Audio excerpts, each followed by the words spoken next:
Hello, and welcome to Sleep Stories World.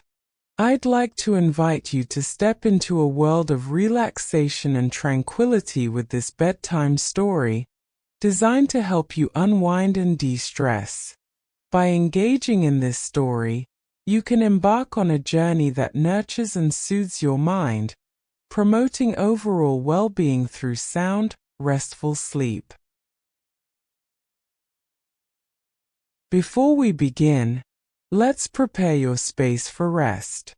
Ensure you're somewhere comfortably cool, dark, and quiet. If you need to adjust anything, your curtains, your temperature, your pillows, please do so now. When you're ready, lie down and let yourself settle into your bed. Feel the weight of your body being supported. You may want to cover yourself with a light blanket as your body relaxes. Now, gently close your eyes. There's nothing you need to see anymore tonight. Your only task now is to be here, allowing yourself to receive the gift of rest. Take a deep breath in through your nose and exhale slowly through your mouth. Breathe in deeply, feeling your chest expand. Breathe out, feeling your body sink deeper into your bed. In and out. With each breath, you're signaling to your body that it's safe to rest. Now, imagine being surrounded by a warm, vibrant light. This light is gentle and comforting, carrying with it a deep sense of peace and safety. As you breathe in, let this warm light fill your chest. As you breathe out, imagine it spreading gently through your upper body. Breathe in, and let the light expand through your shoulders, your arms, your back. Breathe out, and feel it filling your stomach, your neck, your head, every space within you glowing softly. If a thought comes by, acknowledge it like watching a leaf float by on a gentle stream, and then let it drift away. There will be time for those thoughts later. Now is for rest. On your next breath in, let the warm light travel downward. Feel it reach your hips, your thighs, your knees. Breathe out, and sense it flowing down to your ankles, to your toes. Every part of you now is surrounded by this gentle, warm glow. You are completely enveloped in comfort and peace. Focus on your breath and the warm light surrounding you. If your mind wanders, simply guide it back, gently, to your breath, to the light. You are safe. You are comfortable. You are exactly where you need to be. As we move into tonight's story, allow yourself to let go even more. Let the words wash over you like a gentle tide. You don't need to follow every detail. Simply receive the story as a gift, a soft companion as you journey toward sleep. And now, let us begin. Beneath the frozen surface of the Arctic, beneath the ice that covers the ocean like a lid, there exists another world. A world of darkness and cold, yes, but also a world of movement, of life, of extraordinary adaptations that allow creatures to thrive in conditions that seem impossible. The Arctic Ocean is the smallest of Earth's 5 oceans, covering approximately 14 million square kilometers, about 5.4 million square miles. It is also the shallowest ocean, with an average depth of only 1,000 meters, roughly 3,300 feet. But what makes it truly unique is the ice. During winter, sea ice covers nearly the entire Arctic Ocean. At its maximum extent, typically reached in March, Arctic sea ice can cover about 15 million square kilometers. This ice is not a solid, uniform sheet. It is a dynamic, ever-changing mosaic of ice floes, pieces that drift with currents and winds, colliding with each other, cracking apart, refreezing together. The ice itself is not uniform in thickness. First-year ice that formed during the current winter season, is typically 30 to 200 centimeters thick, roughly 1 to 7 feet. But multi-year ice that has survived at least one summer melt season, can be 3 to 4 meters thick, 10 to 13 feet, or even more in areas where ice has been pushed together and piled up. When seawater freezes, something remarkable happens. Salt does not easily fit into the crystal structure of ice. As ice forms, most of the salt is expelled from the freezing water, left behind in the liquid ocean below. This means that sea ice is much less salty than the ocean water from which it formed. Fresh ice might contain about 5 to 10 parts per thousand of salt, while the seawater beneath contains about 35 parts per thousand. As the ice ages, brine, concentrated salt water, drains out through tiny channels, and the ice becomes even fresher. Multi-year ice can be fresh enough to melt and drink. This rejection of salt during freezing has profound consequences. The expelled salt makes the water immediately beneath the forming ice even saltier and therefore denser. This dense, salty water sinks, creating vertical circulation that mixes the ocean. This process, called brine rejection, is one of the drivers of global ocean circulation, part of the great conveyor belt that moves water throughout all the world's oceans. But life finds ways to exist even here, in water that hovers just barely above the freezing point.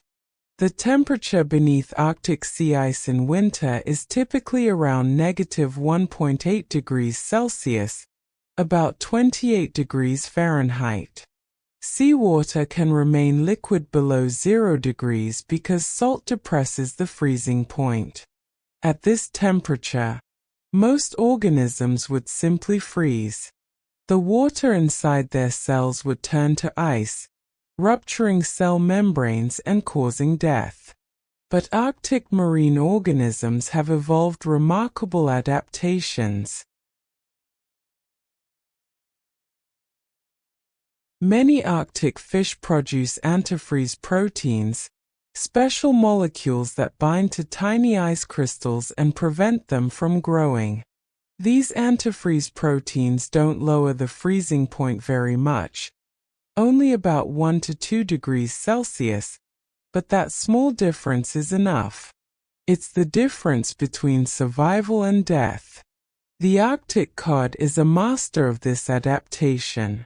This small fish, typically 10 to 20 centimeters long, about 4 to 8 inches, produces antifreeze glycoproteins in its blood and bodily fluids.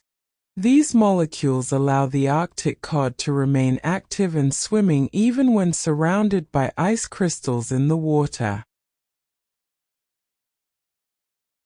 The Arctic cod is a keystone species in the Arctic marine ecosystem. It serves as a crucial link in the food web, feeding on tiny zooplankton and in turn being eaten by seals, seabirds, and larger fish. During winter, Arctic cod are often found in large schools directly beneath the sea ice, in the very coldest water. They seem to prefer this location, perhaps because predators are less common there, or because the underside of the ice provides some form of shelter. The underside of sea ice is not smooth. It is rough and textured, with ridges, channels, and pockets. And remarkably, surprisingly, it supports life. Even in the depths of winter, microscopic algae, ice algae, grow attached to the underside of the ice. These single-celled organisms live at the interface between ice and water, in a thin layer sometimes called the skeletal layer. Here, in narrow brine channels within the ice and in the rough surface texture, ice algae form communities. How do they survive? How can they photosynthesize when there is so little light in the polar night? The answer lies in their remarkable efficiency. Ice algae can photosynthesize at light levels as low as 1 to 5 micromoles of photons per square meter per second. To put this in perspective, full sunlight provides about 2,000 micromoles. These algae can function on less than 1%, less than 0.5%, of full sunlight. During the polar night, when the sun never rises, there is still a dim glow around midday, a faint twilight that provides just enough light for these specialized organisms. And as winter progresses toward spring, as the days begin to lengthen, the ice algae respond immediately, beginning to grow and multiply weeks before the ice above them begins to melt. By March and April, ice algae communities can become so dense that they turn the underside of the ice brown or green. This ice algae bloom is one of the first signs of returning biological productivity in the Arctic. It happens before the phytoplankton bloom in the open water, before most other forms of life have begun their spring awakening. And this early bloom is crucial. Tiny zooplankton, copepods and amphipods, graze on the ice algae. These tiny crustaceans, in turn, are food for Arctic cod, which are food for seals and seabirds. The ice algae bloom triggers a cascade of life throughout the Arctic marine ecosystem.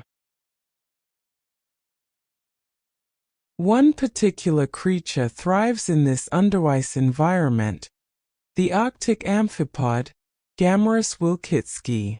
This small crustacean, typically 2 to 3 centimeters long, about 1 inch, spends its entire life on the underside of sea ice. Like Arctic cod, it produces antifreeze compounds, but it also has another adaptation: the ability to tolerate extremely low oxygen levels. Water beneath ice can sometimes become depleted of oxygen, especially in areas where ice coverage is continuous and there's little exchange with the atmosphere. The Arctic amphipod can survive oxygen concentrations that would suffocate most other animals. These amphipods feed on ice algae, scraping them from the underside of the ice. In turn, they are eaten by Arctic cod and by seabirds during summer. They can be so numerous that in some areas, thousands of individuals inhabit a single square meter of ice underside. But the ice is not merely a habitat, it is also a refuge. Beneath and within the sea ice, creatures find protection from predators, shelter from currents, and access to food that other animals cannot reach. Some seals, particularly ring seals, maintain breathing holes through the ice throughout winter. But they are not the only marine mammals that deal with the ice-covered ocean. Narwhals, the unicorns of the sea, spend their winters in areas of the Arctic Ocean that remain partially ice-covered even in the darkest months. Narwhals are medium-sized whales. Males are larger than females, reaching about 4 to 5 meters in length, roughly 13 to 16 feet, and weighing around 1,600 kilograms, about 3 to 500 pounds. But the narwhal's most distinctive feature is the tusk, a long, spiral tooth that projects from the male's upper jaw. This tusk is actually an elongated left canine tooth that grows throughout the animal's life, spiraling in a left-handed helix. It can reach lengths of 2 to 3 meters, 7 to 10 feet, making it nearly as long as the whale's body. The tusk has millions of nerve endings and appears to function as a sensory organ, detecting changes in water temperature, pressure, and chemical composition. Narwhals are deep divers. They regularly descend to depths of 800 to 1,000 meters, 2,600 to 3,300 feet, and they can go even deeper, with dives recorded to depths of 1,800 meters, nearly 6,000 feet. These dives last 15 to 25 minutes, during which the narwhal hunts for Greenland halibut, Arctic cod, and squid. These hunting dives occur in near total darkness. At depths of 1,000 meters, no sunlight penetrates. The narwhal must rely on echolocation, using sound to navigate and find prey in the absolute darkness of the deep Arctic Ocean. During winter, narwhals concentrate in specific areas where cracks and openings in the ice, called polynyas and leads, remain open despite the cold. A polynya is an area of open water surrounded by ice. Some polynyas form in the same locations year after year, maintained by upwelling currents, wind patterns, or tidal action that prevents ice from forming. Narwhals require these openings to breathe. Unlike seals, which maintain individual breathing holes through relatively thin ice, narwhals need larger areas of open water. They travel in groups, sometimes hundreds or even thousands together, moving between breathing areas beneath the ice. This is a dangerous way to live. If ice conditions change rapidly, if a polynya freezes over during a severe cold snap, entire groups of narwhals can become trapped. Events called ice entrapments or sassots in the Inuit language have been documented throughout history. Dozens or even hundreds of narwhals, unable to reach open water to breathe, perish trapped beneath the ice. But for all its dangers, the ice-covered Arctic Ocean in winter is not a barren wasteland. It is an ecosystem functioning in slow motion, in darkness, in cold that would seem incompatible with life. From the microscopic ice algae clinging to the underside of the ice, to the tiny amphipods grazing upon them, to the Arctic cod swimming in schools in the frigid water, to the seals maintaining their breathing holes, to the narwhals diving deep in search of prey, life continues. The water is not still. Ocean currents continue to flow beneath the ice, carrying nutrients, moving water masses, connecting the Arctic Ocean to the Atlantic and Pacific. The Beaufort Gyre, a massive circular ocean current in the western Arctic, continues its slow rotation. The transpolar drift, a current that moves ice and water from the Siberian coast across the North Pole toward Greenland, continues its centuries-old pattern. These currents bring water from distant places. Atlantic water, warmer and saltier, flows into the Arctic Ocean from the Norwegian Sea, diving beneath the colder, fresher Arctic surface water. Pacific water enters through the Bering Strait, the narrow passage between Alaska and Siberia, bringing different chemical properties and different nutrients. The mixing of these water masses, the circulation patterns they create, and the nutrients they carry all influence the life that exists in the Arctic Ocean. The ocean is not isolated. It is connected, part of a global system of ocean circulation that links all the world's oceans together.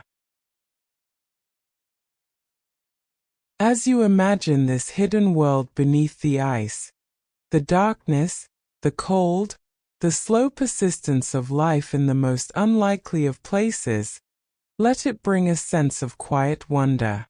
Life adapts. Life persists.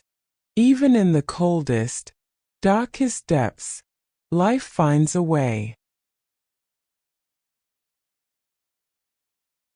Let your thoughts drift like the slow currents beneath the ice, gentle, steady, continuous, flowing peacefully through the darkness.